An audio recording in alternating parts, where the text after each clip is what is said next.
오늘 함께 볼 하나님의 말씀은 빌립보서 2장 1절부터 11절까지의 말씀입니다. 먼저 드라마 바이블로 함께 보겠습니다. 그러므로 그리스도 안에 무슨 권면이나 사랑의 무슨 위로나 성령의 무슨 교제나 긍휼이나 자비가 있거든 마음을 같이하여 같은 사랑을 가지고 뜻을 합하며 한 마음을 품어 아무 일에든지 다툼이나 허용으로 하지 말고 오직 겸손한 마음으로 각각 자기보다 남을 낫게 여기고 각각 자기 일을 돌볼 뿐더러 또한 각각 다른 사람들의 일을 돌보아 나의 기쁨을 충만하게 하라. 너희 안에 이 마음을 품으라. 곧 그리스도 예수의 마음이니 그는 근본 하나님의 본체시나 하나님과 동등됨을 취할 것으로 여기지 아니하시고 오히려 자기를 비워 종의 형체를 가지사 사람들과 같이 되셨고 사람의 모양으로 나타나사 자기를 낮추시고 죽기까지 복종하셨으니 곧 십자가에 죽으심이라.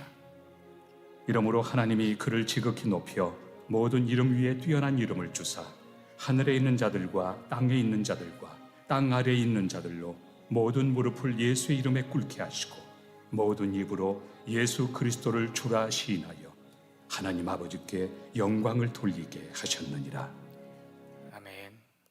우리 오늘 말씀 저와 여러분 한 절씩 교독할 때에 제가 먼저 봉독하도록 하겠습니다. 그러므로 그리스도 안에 무슨 권면이나 사랑의 무슨 위로나 성령의 무슨 교제나 긍휼이나 자비가 있거든 마음을 같이하여 같은 사랑을 가지고 뜻을 합하여 한 마음을 품어 아무 일에든지 다툼이나 허용으로 하지 말고 오직 겸손한 마음으로 각각 자기보다 남을 낮게 여기고 각각 자기 일을 돌볼 뿐더러 또한 각각 다른 사람들의 일을 돌보아 나의 기쁨을 충만하게 하라. 너희 안에 이 마음을 품으라. 곧 그리스도 예수의 마음이니 그는 근본 하나님의 본체시나 하나님과 동등됨을 취할 것으로 여기지 아니하시고 오히려 자기를 비워 종의 형체를 가지사 사람들과 같이 되셨고 사람의 모양으로 나타나사 자기를 낮추시고 죽기까지 복종하셨으니 곧 십자가에 죽으심이라. 이러므로 하나님이 그를 지극히 높여 모든 이름 위에 뛰어난 이름을 주사 하늘에 있는 자들과 땅에 있는 자들과 땅 아래에 있는 자들로 모든 무릎을 예수의 이름에 꿇게 하시고 모든 입으로 예수 그리스도를 주라 시인하여 하나님 아버지께 영광을 돌리게 하셨느니라. 아멘. 이번엔 여러분께서 먼저 읽겠습니다. 시작. 그러므로 그리스도 안에 무슨 권면이나 사랑의 무슨 위로나 성령의 무슨 교제나 긍휼이나 자비가 있거든 마음을 같이하여 같은 사랑을 가지고 뜻을 합하여 한 마음을 품어 아무 일에든지 다툼이나 허용으로 하지 말고 오직 겸손한 마음으로 각각 자기보다 남을 낮게 여기고 각각 자기 일을 돌볼 뿐더러 또한 각각 다른 사람들의 일을 돌보아 나의 기쁨을 충만하게 하라. 너희 안에 이 마음을 품으라. 곧 그리스도 예수의 마음이니 그는 근본 하나님의 본체시나 하나님과 동등됨을 취할 것으로 여기지 아니하시고 오히려 자기를 비워 종의 형체를 가지사 사람들과 같이 되셨고 사람의 모양으로 나타나사 자기를 낮추시고 죽기까지 복종하셨으니 곧 십자가에 죽으심이라. 이러므로 하나님이 그를 지극히 높여 모든 이름 위에 뛰어난 이름을 주사 하늘에 있는 자들과 땅에 있는 자들과 땅 아래에 있는 자들로 모든 무릎을 예수의 이름에 꿇게 하시고 모든 입으로 예수 그리스도를 주라 시인하여 하나님 아버지께 영광을 돌리게 하셨느니라. 아멘. 오늘 빌립보서 2장의 말씀을 함께 봅니다. 지난번 벌써 2달 전이에요. 9월 중순에 금요 예배 때 빌립보서 1장의 말씀을 가지고 빌립보서의 이야기들을 함께 보았었는데요. 또 오늘은 이 두 번째로 빌립보서 2장 앞부분의 말씀을 보려고 합니다. 빌립보서 말씀 2장을 보기 앞서서 빌립보서 전체의 내용을 이렇게 소개하는 요약해서 소개하는 영상을 지난 2달 전에도 보았는데 벌써 2달이나 지나서 아무도 기억을 못하실 것 같아서 어떤 내용으로 빌립보서 쓰여져 있는지 기억 못하시는 게 당연하다라는 생각에 한 번 더 10분 정도 되는 긴 영상이긴 하지만 빌립보서 전체가 이런 내용으로 구성되어 있고 이런 주제의 이야기들이 있다는 것을 우리가 알고 그리고 이 부분의 말씀들을 보는 것이 더 유익하여서 함께 먼저 영상을 보고 또 말씀을 나누도록 하겠습니다. 빌립보서. 빌립보 교회는 바울이 오늘날의 동유럽 지역에 세운 최초의 예수 공동체이며 그 이야기는 사도행전 16장에 나와 있습니다. 빌립보는 고대 마케도니아의 로마 식민지였는데 수많은 퇴역 군인이 거주한 까닭에 로마에 대한 애국심이 각별한 도시였죠. 그래서 바울은 그곳에서 예수님이 세상의 진짜 왕이라고 선포할 때 반대에 부딪혔습니다.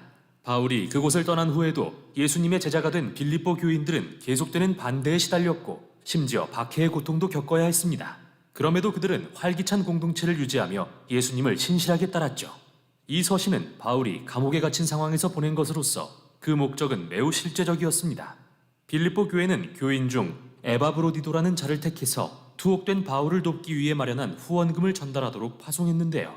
바울은 에바브로디도 편에 이 서신을 보내 그들에게 감사를 표하고 여러 다른 이야기도 전하고자 했습니다. 이 서신은 바울의 다른 많은 서신처럼 처음부터 끝까지 하나의 주제를 전개해 나가는 구성보다는 일련의 짧고 사색적인 글을 배열하는 방식을 사용합니다. 그리고 이 글들은 모두 2장에 소개된 한 편의 시를 중심으로 배치되어 있죠. 이 아름다운 시는 메시아의 성육신과 그분의 생애, 죽음, 그리고 부활의 이야기와 그분을 찬양하는 내용으로 이루어져 있습니다. 그러고 나서 바울은 이 시의 핵심 단어나 내용을 각각의 짧은 글로 가져와 그리스도인으로 산다는 것이 어떻게 우리 각자의 이야기를 통해 예수님의 이야기에 살아있는 증거가 되는지 보여줍니다. 바울은 감사기도로 서신을 시작하며 빌립보 교인들의 관대함과 신실함으로 인해 하나님께 감사를 드립니다. 그리고 하나님이 그들 안에서 시작하신 변화의 역사가 계속되어 그들이 더욱 크고 아름다운 믿음과 사랑의 모습으로 자라게 될 것을 확신합니다. 그런 다음 바울은 현재 그들이 분명히 걱정하고 있을 투옥 중인 자신의 근황을 전합니다. 로마 감옥에서 지내기란 결코 쉬운 일이 아니었지만 역설적이게도 그의 투옥은 예수님의 복음을 전진시키는 유익한 결과를 가져왔는데요. 먼저 로마 간수들과 관리들 모두 바울이 예수님을 부활하신 주님이라고 선포하다가 감옥에 갇힌 사실을 알고 있었고 그로 인해 다른 그리스도인들은 예수님에 대해 더 거리낌 없이 이야기할 수 있는 자신감을 갖게 되었죠. 바울은 자신이 석방될 거라고 낙관하고 있었지만 처형될 가능성도 있었습니다. 그는 이에 대해 숙고하면서 나에게는 사는 것이 그리스도이시니 어찌되든 나쁘지 않다고 고백합니다. 즉 죽는 것도 유익하다고 말하는 것이죠. 바울에게 그의 현재와 미래의 삶은 예수님으로부터 받은 생명과 사랑으로 정의됩니다. 그러므로 만일 처형당한다 해도 그가 예수님과 함께 있게 될 것이라는 의미이니 그에게 좋은 일입니다.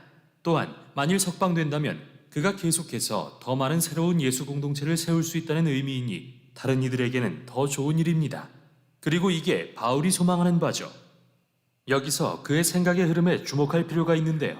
바울에게 진정한 희생이란 예수님을 위해 죽는 게 아니라 오히려 다른 사람들을 섬기기 위해 계속 살아있는 것이며 그게 바로 바울이 자기 자신보다 남을 더 사랑하셔서 고난받으신 예수님의 이야기에 동참하는 방법입니다.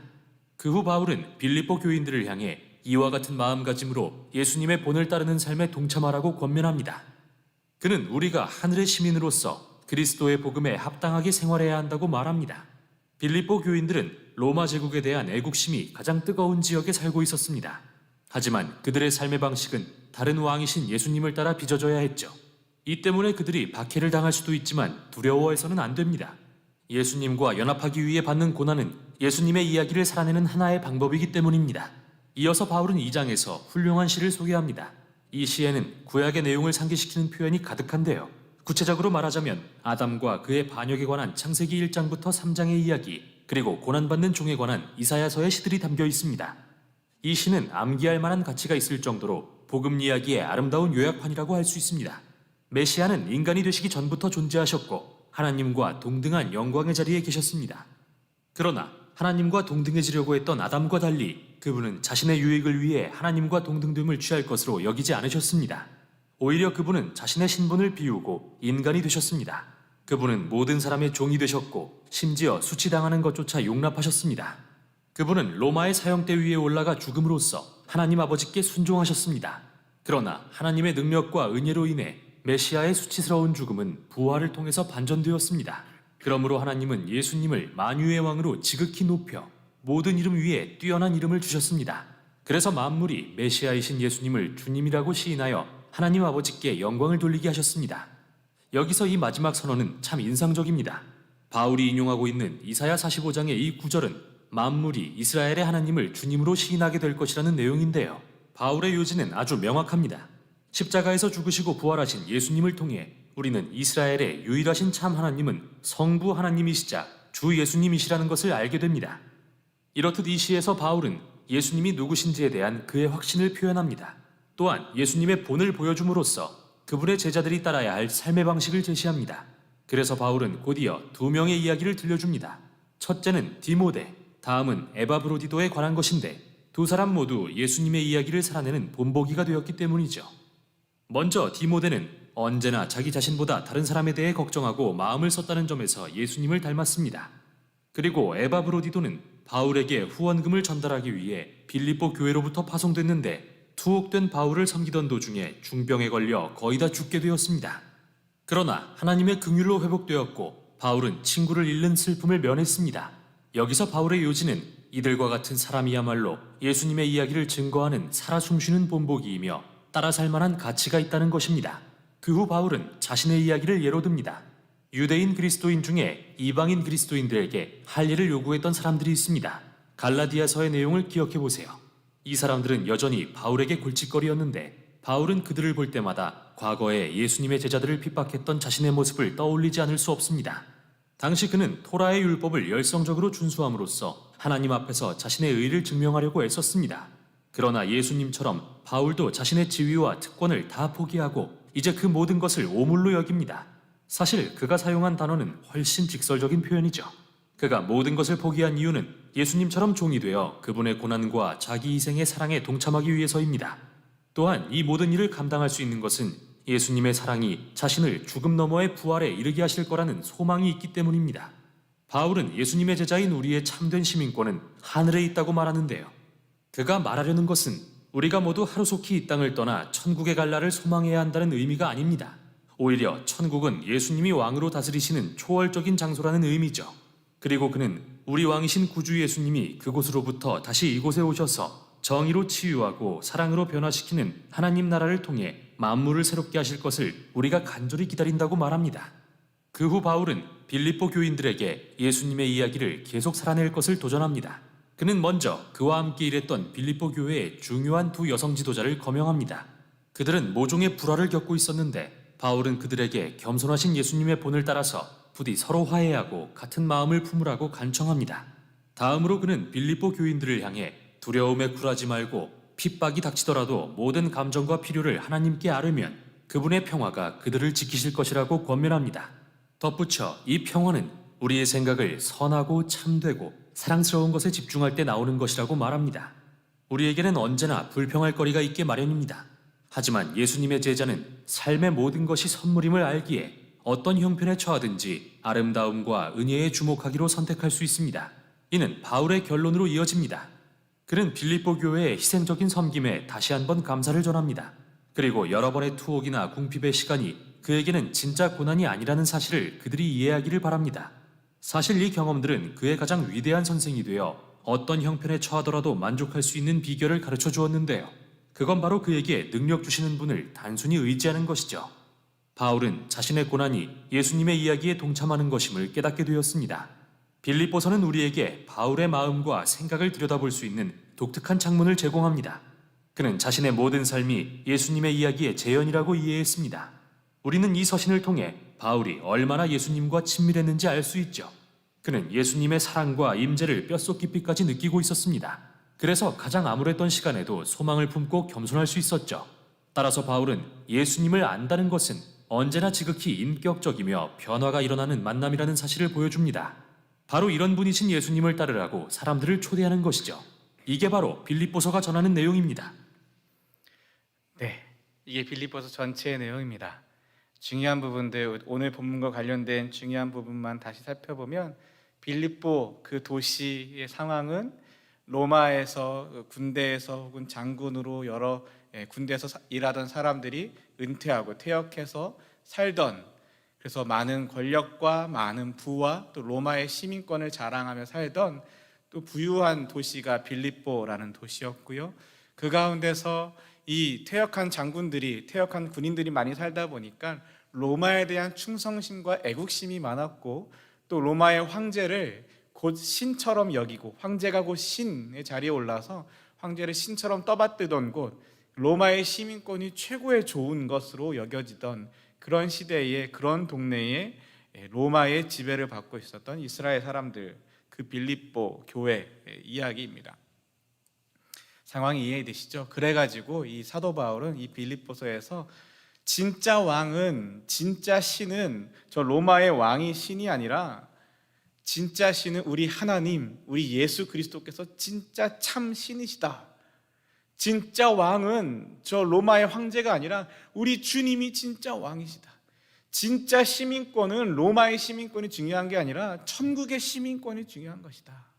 이것을 이야기하고 있고 이것을 강조하고 있습니다. 또한 오늘 우리가 보게 될 2장 6절에서 11절 이 메시아 찬가, 그리스도 찬가라고 불리는 이 중요한 시에서 이 시를 중심으로 예수 그리스도가 어떤 분이신지, 왜 예수가 참된 신이고 왜 예수가 구원자이고 왜 예수가 왕이신지, 예수님과 저 로마의 황제와 어떻게 다른지, 세상의 신과 우리의 신이, 우리 참된 유일하신 하나님이 어떻게 다르신지에 대해서 설명해주고 있고, 그러기에 주님이 참된 신입니다. 참된 구주이십니다 라고 이야기하고, 그래서 그 이후로 후반부부터는 그러니까 예수 믿는 저와 여러분은, 예수를 믿는다고 하는 저와 여러분은 이렇게 살아야 합니다. 예수를 따라 살아야 합니다. 예수를 따라 산다는 건 이런 모습입니다 하고 이 사람 저 사람 자기 다른 사람들의 실제적인 예들을 들어서 이렇게 사는 게 예수 믿는 사람들의 삶의 모습입니다 라고 계속해서 설명해 주고 있습니다. 이게 빌립보서 전체의 내용입니다. 4장까지의 짧은 내용이지만 중요한 메시지들이 그 안에 담겨 있고 꽤 실제적인 삶의 이야기들, 삶에 적용할 수 있는 실제적인 원리들이 담겨 있는 책입니다. 여러분, 이것은 유튜브에 있는 영상이고요. 유튜브에 바이블 프로젝트라는 걸 검색하시면 영어판도 있고 한국어판도 있습니다. 원래 영어로 먼저 나왔고 그것을 한국어로 번역해서 또한 나오게 되었습니다. 모두가 무료로 오픈되어 있고요. 바이블 프로젝트 웹사이트에 가셔도 볼 수 있고, 또한 책으로도 나와 있어서 책은 돈 주고 사셔야 되고요. 저도 저희 자녀들에게, 자녀들은 한국말보다는 영어가 더 편하니까요, 영어판으로 되어 있는 유튜브 영상들, 이 바이블 프로젝트에 관련된 영상들을 가끔가다 하나씩 보내주고 또 가정 예배 때 함께 보기도 합니다. 참고하시고 또 도움이 될 수 있으면 좋겠습니다. 자, 이제 그러한 배경 안에서 우리 오늘 말씀을 함께 보겠는데요. 조금 말씀을 쉽게 이해하기 위해서 쉬운 성경 버전으로 함께 보겠습니다. 오늘 2장 1절 말씀 보면, 그리스도를 믿는 것이 여러분에게 힘이 되고 있습니까? 그리스도의 사랑으로 위로를 받고 있습니까? 성령 안에서 서로 교제하며 친절과 동정을 베풀고 있습니까? 라고 질문하고 있습니다. 이 말씀을 보면 우리가 알 수 있는 건, 이 사도 바울은 이 내용을 빌립보 교회 교인들에게 쓴 거잖아요. 사도 바울은 이 말씀을 예수 믿는 저와 여러분, 우리들에게 하고 있습니다. 예수를 전혀 모르는 초신자들이나 예수를 알지 못하는 불신자들에게 전하는 말씀이 아니라, 예수를 안다고 하는 사람들, 예수를 믿는다고 하는 사람들, 예수의 공동체라고 하는 교회라고, 성도라고 하는 사람들에게 이 말씀을 쓰고 있는데, 그리스도를 믿는 것이 힘이 되고 그리스도의 사랑이 우리의 위로가 되고 성령 안에 거하는 것이 교제하며 친절과 동정으로 함께 세워져 나가고 있느냐. 이 질문 앞에서부터 벌써 주저하게 되지요. 정말 예수 그리스도를 믿는 것이 우리에게 힘이 되고 있습니까? 그리스도의 사랑이 힘들고 지칠 때 우리의 위로가 되고 있으십니까?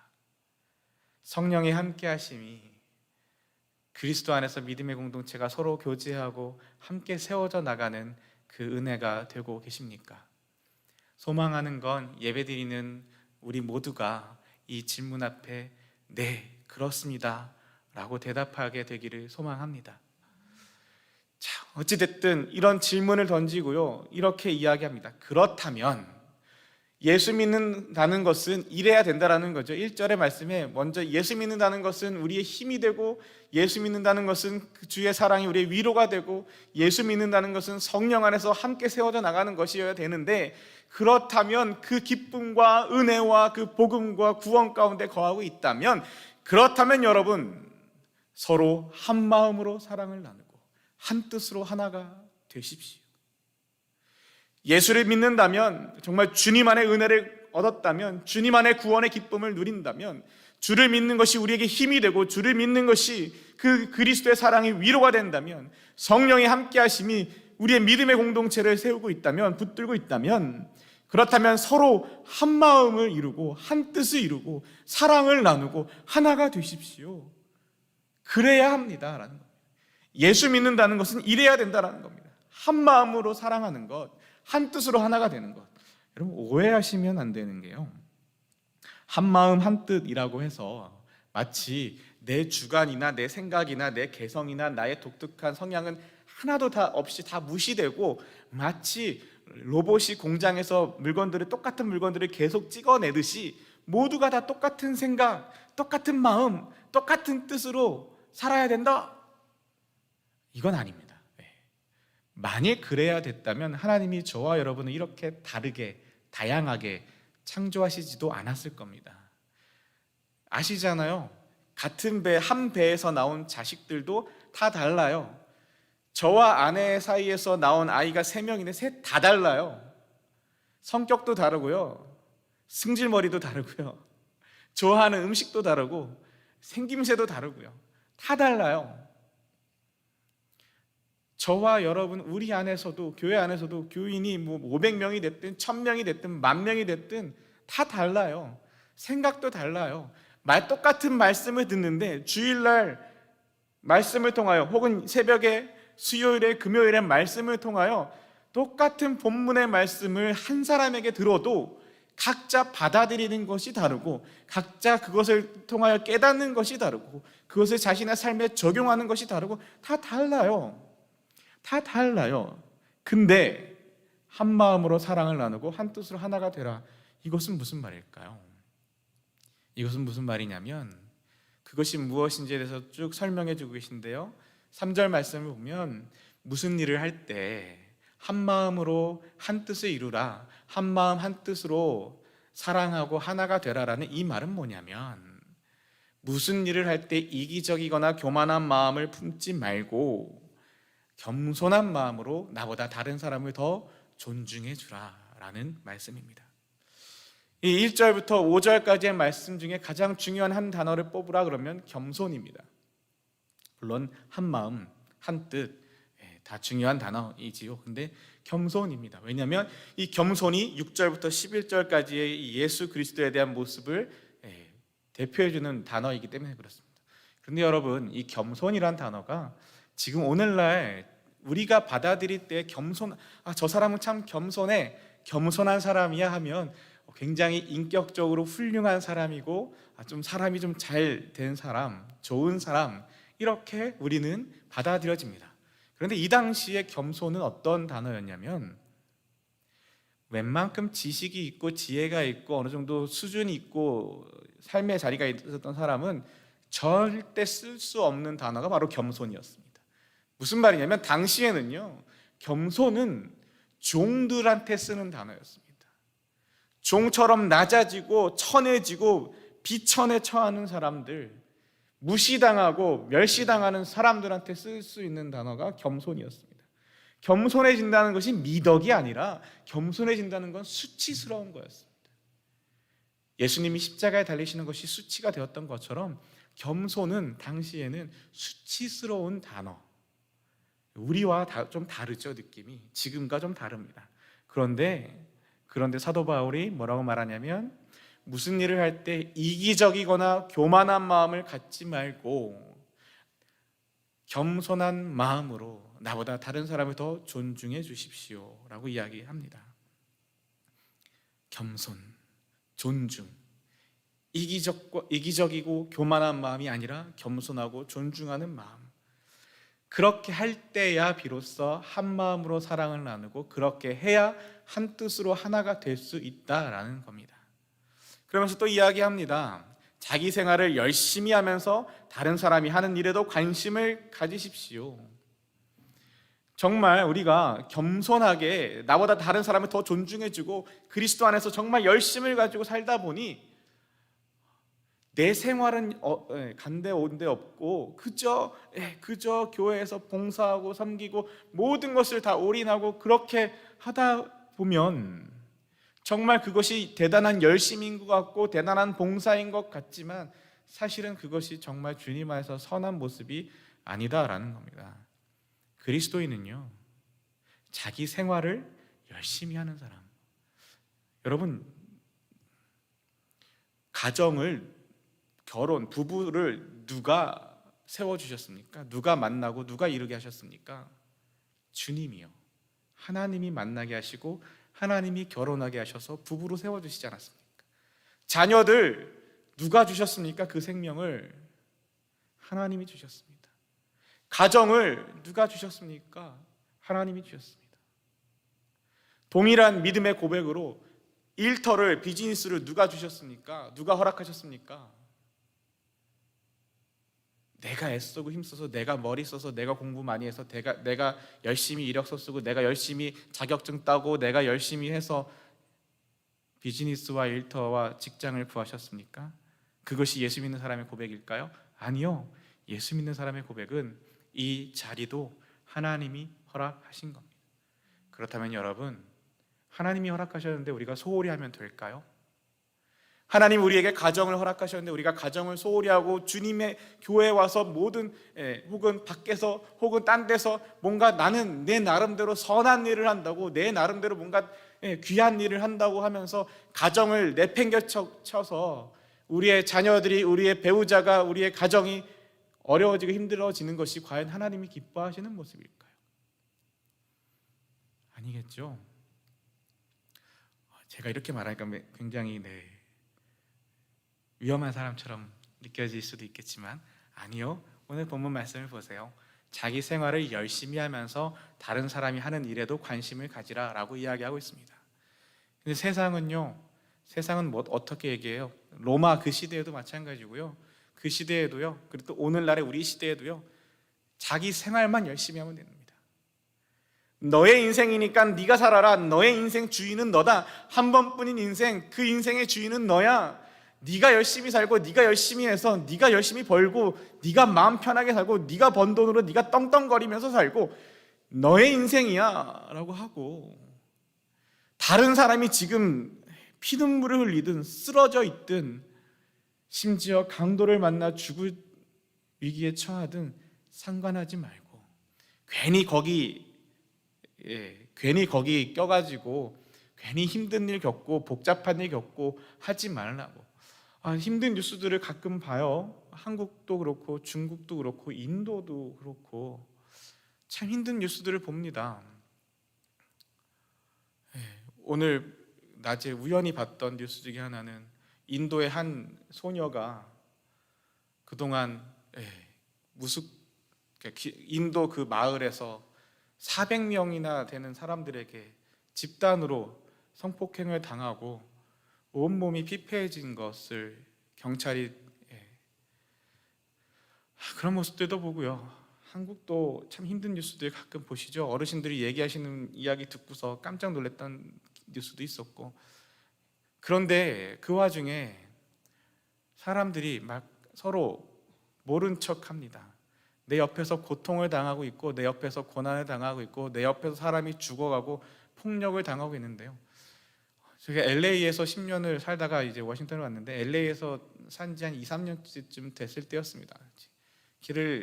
차를 타고 다른 분의 차를 타고 LA 그 다운타운을 지나고 있는데 저쪽 길 건너편 주유소에서 여자가 비명을 지르고 있는 거예요. 같이 왔던 남자가 차 안에서 차 창문이 내려져 있는데 여자를 마구 때리고 폭력을 행사하고 있는데 그 주변에 다른 차들이 있는데 아무도 말리지 않고 아무도 어떻게 하지를 않고 제가 타고 있던 차도 그 모습을 다 봤음에도 불구하고 그냥 지나쳐 갑니다. 그러면서 차 안에 있던 다른 어떤 분이 그러게 얘기하시더라고요. 누군가가 911에 신고하겠지. 그게 요즘 세상입니다. 다른 사람이 고통당할 때 참견하지 말라고. 왜요? 내가 손해볼까 봐. 다른 모습으로는 또 이런 모습이죠. 나만 아니면 돼. 나만 아니면 돼. 나만 손해보지 않으면 되고, 나만 고통당하지 않으면 되고, 나만 잘 살면 돼. 이런 모습, 또 동일한 모습이겠지요.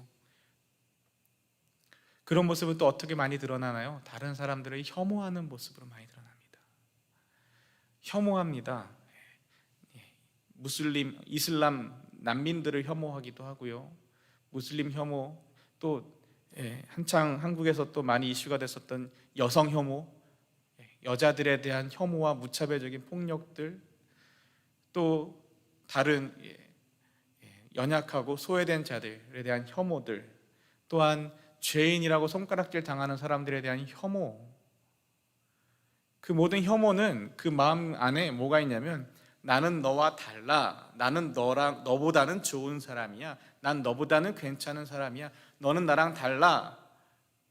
라고 선을 긋고 벽을 세우는 것이 혐오입니다. 분리시키는 것.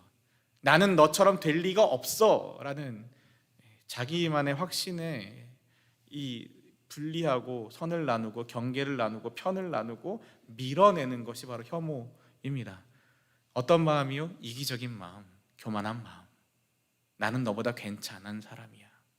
나는 너처럼 될 리가 없어. 라는 교만하고 이기적인 그 마음이 우리로 하여금 하나님이 창조하신 다른 생명들을 존중하는 것이 아니라 생명을 멸시하고 경시하고 함부로 대하고 심지어 폭력을 행사하는 모습으로 나타나게 됩니다. 그런데 오늘 본문 뭐라고 하시나요? 그렇게 하지 말고 겸손한 마음으로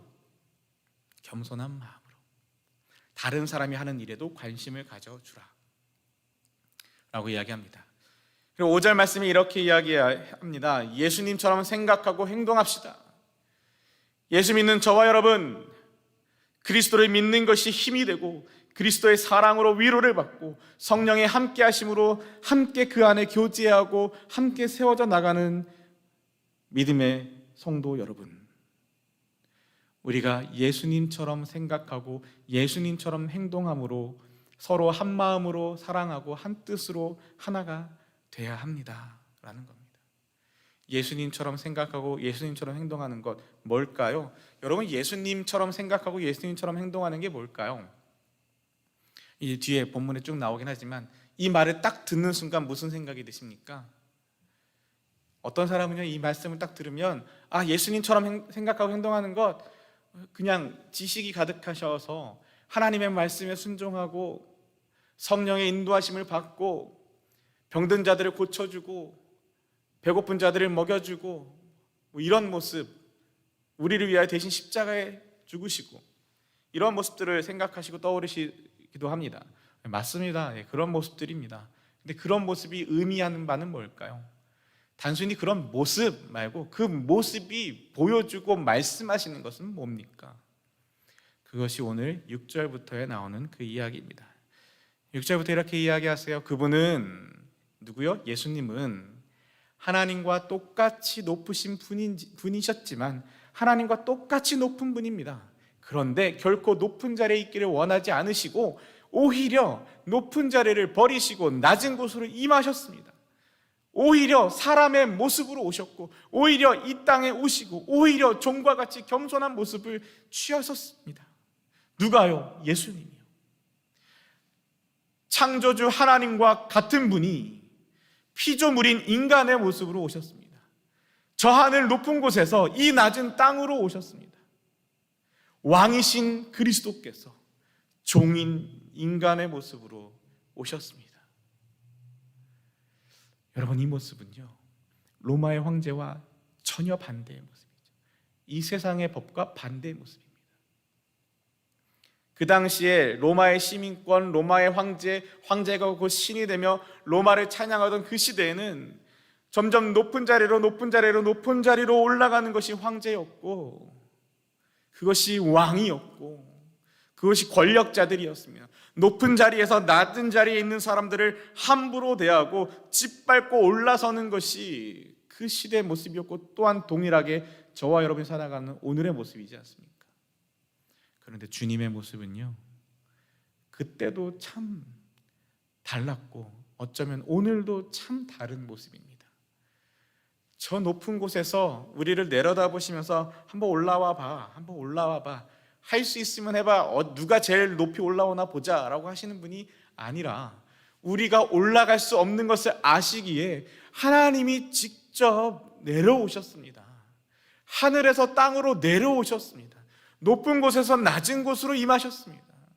왕이 종의 모습으로 오셨습니다. 창조주가 피조물의 모습으로 오셨습니다. 그게 바로 예수님의 모습입니다.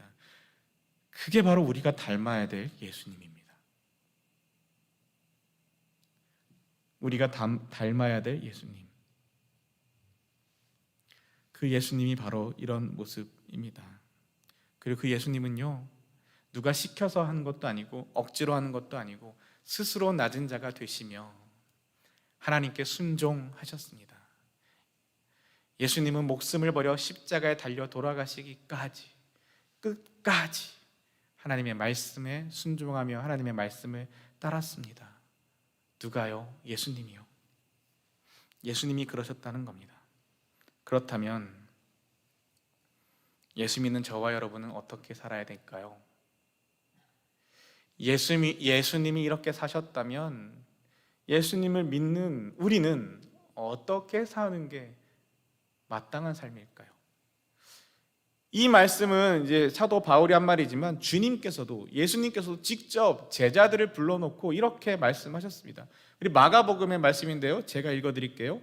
예수께서 불러다가 이르시되 이방인의 집권자들이 그들을 임의로 주관하고 그 고관들이 그들에게 권세를 부리는 줄을 너희가 알거니와 너희 중에는 그렇지 않을지니 너희 중에 누구든지 크고자 하는 자는 너희를 섬기는 자가 되고 너희 중에 누구든지 으뜸이 되고자 하는 자는 모든 사람의 종이 되어야 하리라. 인자가 온 것은 섬김을 받으려 함이 아니라 도리어 섬기려 하고 자기 목숨을 많은 사람의 대속물로 주려 함이니라. 아멘. 예수님이 제자들을 부르셔서 제자들에게 말씀하십니다. 이방인의 집권자들, 세상의 집권자들, 그 당시뿐만 아니라 오늘도 마찬가지죠. 이 땅에 많은 사람들, 이 땅에 예수 없이 사는 사람들, 이 땅에 그들은 임의로 사람들을 주관하고 함부로 대하고 그 고관들은 자신의 권세로, 자신의 권력으로, 자기의 부와 영광으로 사람들을 부리며 함부로 하는 것을 너희가 알지 않느냐. 그런데 예수 믿는, 예수를 따르는 나의 제자된 너희들은 그렇지 않을지니 그렇게 살면 안 된다. 너희가 내 제자라면 그렇게 살면 안 된다. 내 제자라면 누구든지 크고자 하는 자는 섬기는 자가 되어야 하고 으뜸이 되려는 자는 종이 되어야 한다. 왜? 내가 그렇게 오지 않았냐. 가장 높은 하나님이신 예수 그리스도께서 가장 낮은 자리에 오셨고, 창조주가 피조물로 오셨고, 하늘에서 땅으로 오셨고, 그러니 나를 믿는다면 너희들도 또한 크고자 하는 자는 섬기는 자, 으뜸이 되고자 하는 자는 종이 되어야 한다. 인자는 섬기려 하고 대속물로 주려고 왔다라고 말씀하고 계십니다. 사랑하는 저와 여러분, 정말 우리가 어떻게 살아야 되는지 우리는 참 이미 많이 들어서 알고 있고요. 이미 지식으로도 알고 있고 생각으로도 알고 있고 생각할 수도 있습니다. 그리고 심지어는 다른 사람들에게 이렇게 살아야 된다고 우리가 말하기도 하고 가르치기도 합니다. 그런데 정말 중요한 것은 내가 아는 게 아니라, 내가 다른 사람들에게 그렇게 가르치는 것이, 전하는 것이 아니라 내가 그렇게 사느냐라는 겁니다. 나는 그렇게 살고 있는가? 저와 여러분, 우리는 그렇게 살고 있을까요? 어디서 그것을 알 수 있을까요? 우리의 기도에서 알 수 있습니다. 특별히 우리가 자녀들을 위해서, 우리의 후손들을 위해서 기도할 때 우리의 자녀들이 어떻게 되기를 원하는지, 그것을 위해 기도할 때 그 모습을 보면 정말 세상처럼 높은 자리, 높은 회사, 좋은 회사, 큰 회사, 그리고 태평하게 사는 것, 잘 먹고 힘들지 않게, 삶이 힘들지 어렵지 않게 부유하고 넉넉하게 사는 것, 그것을 위해서만 기도하고 있다면 정말 우리가 예수님처럼 그 모습을 닮아 살아가는 것을 소망하고 있는 것 맞을까요? 또 하나 여러분에게 여쭤보고 싶은 게 있습니다. 여러분, 천국은 부유하고 금과 은과 아름다운 것들이 풍성한 곳이 천국입니까? 아니면 예수님이 계신 곳이 천국입니까? 우린 정답을 압니다. 너무나 잘 알죠. 예수님 계신 곳이 천국입니다. 우리는 압니다. 그런데 우리는 어떤 천국을 동시에 꿈꾸나요? 예수님도 계시고 금과 은도 많고 보석도 많고 화려하고 아름답고 편하고 넉넉하고 좋은 것, 제발 고생 좀 안 해도 되는 곳, 이 길을 원합니다. 그런데 여러분, 안타깝게도 죄송하지만 예수님이 계신 곳은 어디입니까? 예수님이 이 세상에 사시면서 어디에 계셨나요? 누구랑 같이 먹고 누구랑 같이 자고 누구와 같이 어울리시고 누구랑 같이 지내시면서 어떤 별명을 가지셨나요? 예수님은 먹고 마시기를 즐기며 죄인의 친구라, 세리와 죄인의 친구다, 이런 별명을 가지셨잖아요. 예수님은 이방 마을에 가시고 이방 여인하고도 이야기하시고 그들의 마을에서 또 주무시기도 하시고 드시기도 하시고. 예수님의 제자들이 뭐 대단한 사람들이었나요? 어부였고 세리였고 세상에서 무시당하고 멸시당하고 손가락질 당하는 사람들을 제자로 부르시고 거두셨습니다. 예수님이 사시면서, 이 땅에 사시면서 언제 한번 그렇게 따뜻한 아랫목에서 배불리 먹고 등 따시게 누워서 주무셨을까요? 아니잖아요. 인자는 머리 들 곳이 없다고 하시지 않았습니까? 주님이 언제 그렇게 우리가 꿈꾸는 편안하고 안락하고 따뜻하고 배부르고 맛있고 행복한 삶을 추구하신 적도 없고 사신 적도 없으셨습니다. 예수님은 오히려 세상에서 무시당하고 멸시당하고 손가락질 당하고 없는 사람 취급당하고 더 나아가서 짓밟힘 당하는 사람들, 그들의 곁에 서서 그들의 이야기를 들어주시고 그들 가운데 하나님의 회복과 하나님의 나라와 구원의 복된 소식을 선포하셨던 분이 바로 저와 여러분, 우리가 믿는 예수 그리스도이십니다. 도리어 섬기려 하고 자기 목숨을 많은 사람의 대속물로 주려 함이라, 그렇게 말씀하시면서 진짜 마침내 십자가에서 자신의 목숨을 내어주신 분이, 그 정말 수치의 자리에 기꺼이 생명을 내어주신 분이 예수님이십니다. 그렇다면 천국은 어디에 있습니까? 그렇다면 우리는 어디에 있어야 할까요? 그렇다면 우리는 어디로 가야 될까요? 세상은 말합니다. 빨리 달려야 된다. 앞장서야 된다. 남들한테 뒤처지면 안 된다. 공부할 때도 1등 해야 돼. 다른 친구들한테 뒤처지면 안 되고 빨리빨리 공부하고 많이 공부해서 1등하고 앞서가야 돼. 대학도 빨리 가고 좋은 대학 가고 좋은 회사 취직하고. 세상은요, 빨리빨리 달리라고 합니다. 그런데 여러분, 조심하셔야 됩니다. 빨리 달리는 게 중요하다고 말하지만 정말 중요한 건 어디로 달리는 겁니다. 만약 우리가 예수님이 여기 계신데 등을 돌리고 반대 방향으로 정말 열심히 뛰어가고 있다면 가면 갈수록 주님에게서 멀어지는 겁니다. 정말 중요한 건 빨리 가는 게 아니라요, 느리더라도 힘들더라도 더디더라도 주님께로 가는 겁니다. 느려도 괜찮습니다. 힘들어도 괜찮습니다. 가다가 주저앉고 다시 일어나도 괜찮습니다. 그러나 우리의 방향이 주님께로 맞춰져 있는 것. 주님이 어디 계시다고요? 높은 곳에요? 아름다운 곳에요? 화려한 곳에? 깨끗한 곳에? 사람들에게 박수 받는 곳에 주님이 계십니까? 아니요. 아니라고 이야기하고 계시지 않습니까? 그렇다면 오늘 이 말씀에서, 빌립보서 말씀에서 우리는 어느 자리에, 어느 모습으로, 어디를 향하여 가야 하는지, 우리가 소망해야 되는 것은 어디인지, 정말 예수 믿는 사람, 예수를 주로 시인하는 사람. 뒤에 말씀이 더 있죠. 9절, 10절, 11절. 이 말씀도 굉장히 중요한 말씀이라 깊이 보면 참 좋은 말씀인데 오늘은 보지는 않겠습니다. 그냥 보면, 말씀만 보면, 그러므로 어떻다고요? 예수 그리스도께서 그렇게 하늘에서 땅으로, 왕에서 종으로, 창조주에서 피조물의 자리로 스스로 오시고 목숨을 내어주시기까지 복종하시고 순종하신 그 예수님, 그러므로 하나님은 예수님을 최고로 높은 자리에 올리시고 모든 이름 위에 뛰어난 이름이 되게 하시고 모든 만물이 그 예수 그리스도 앞에 무릎을 꿇고 마침내 무엇을 선포하시냐면 예수 그리스도는 주님이십니다.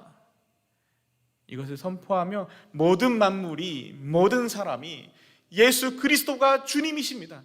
로마의 저 왕이, 로마의 황제가 주님이 아니고 세상이 말하는 그 좋은 것이 정말 좋은 것이 아니라 예수 그리스도가 주님이십니다. 주님의 죽으심이 우리의 생명이 되었습니다. 하늘에서 이 땅으로 내려오신 주님의 그 은혜와 사랑이 오늘 나를 살아있게 하는 은혜가 됩니다. 예수 그리스도만이 복음이시며 예수 그리스도가 주님이십니다. 나도 그렇게 살겠습니다. 그렇게 하나님 아버지께 영광을 돌리게 될 것이다 말씀하십니다. 사랑하는 저와 여러분 어떻게 살아야 될지 다 아는 뻔한 이야기를 제가 한 번 더 뻔한 이야기를 또 뻔뻔하게 했습니다. 왜요?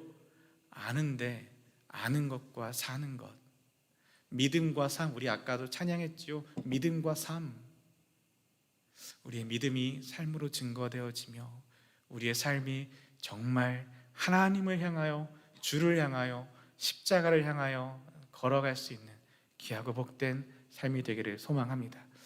우리 함께 찬양하겠습니다. 우리 함께 찬양할 텐데요, 아버지, 하나님 아버지의 마음이란 찬양인데 이 찬양 함께 올려드리면서 정말 하나님 우리 가운데 하나님의 마음을 허락하여 주시옵소서. 하나님의 마음이 있는 곳에 우리의 마음이 있고 하나님의 뜻이 우리의 뜻이 되는 그 은혜, 정말 우리를 위하여 하늘에서 땅으로 내려오신 예수 그리스도의 그 은혜가 우리 가운데도 동일하게 임하여 우리도 그렇게 살아가는 주님의 자녀 되길 소망합니다. 간절한 마음으로, 소망하는 마음으로 우리 함께 찬양을 하나님 앞에 올려드리도록 하겠습니다.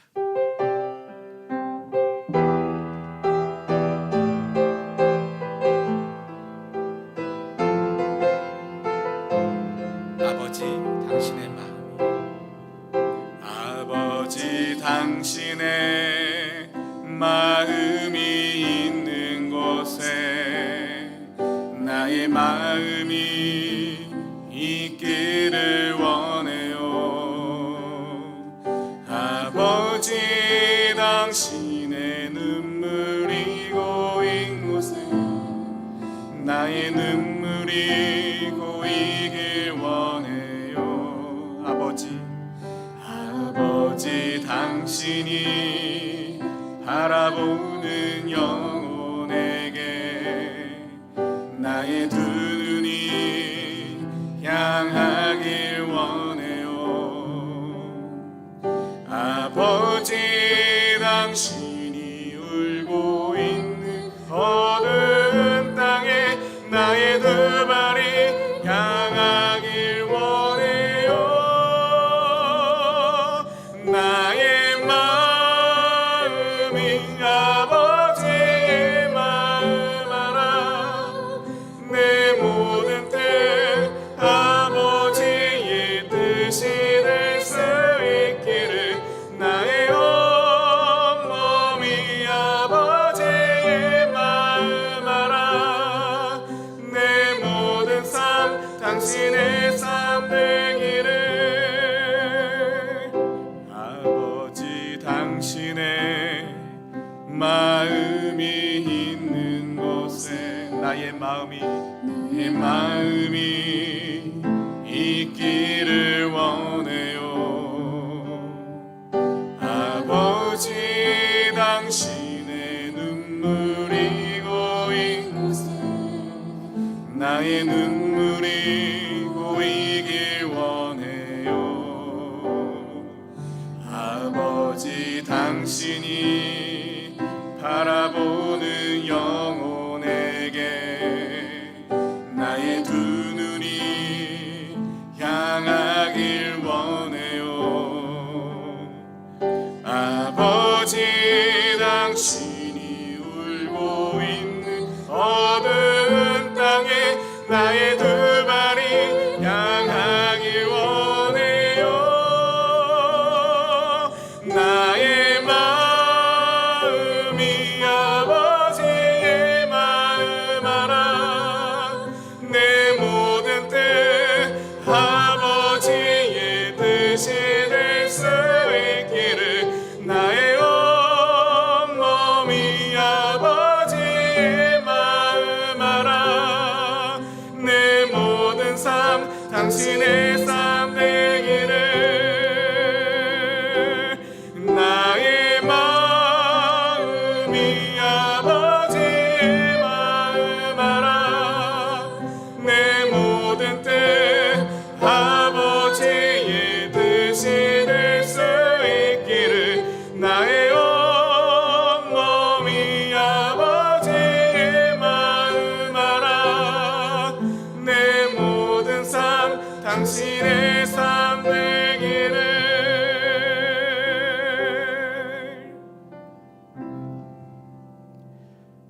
사랑의 하나님, 살아계신 하나님, 살아계셔서 우리와 함께 하시는 하나님, 우리가 뭔가 잘나서, 우리가 뭔가 대단해서, 뭔가 드릴 만한 것이 있어서, 뭔가 자격이 있어서 우리를 사랑하시는 것이 아니라 별 볼 일 없는 우리를 그저 하나님의 사랑으로 사랑하시는 그 하나님의 사랑 앞에 섭니다. 낮고 낮은 나의 자리로 내려오신 주님의 은혜, 그 앞에 그 은혜를 받았음에도 불구하고 나는 높은 자리로 꿈꾸며 살아가고 있는 어리석은 나의 모습도 봅니다. 하나님, 소망합니다. 나의 마음 가운데 하나님의 마음을 부어주시고 하나님의 뜻을 깨닫게 하여 주셔서 하나님의 마음이 있는 곳, 하나님의 눈물이 있는 곳, 하나님이 바라보는 곳, 하나님이 울고 있는 그 어두운 땅에 우리가 함께 나아가 정말 주님과 동행하는 그 인생이 되게 하여 주시옵소서. 내가 걸어갈 테니 주님 따라오십시오 하는 것이 아니라 주님이 걸어가시는 그 길이 험하고 어두운 그 힘든 길이라 할지라도 주님이 가시니 나도 갑니다 하며 손들고 따라가는, 순종하며 함께하는 복된 인생들 되게 하여 주시옵소서.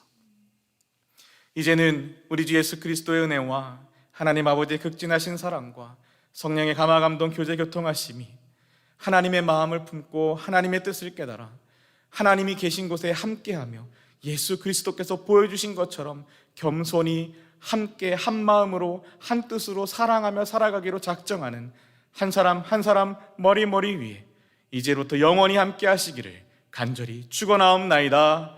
아멘.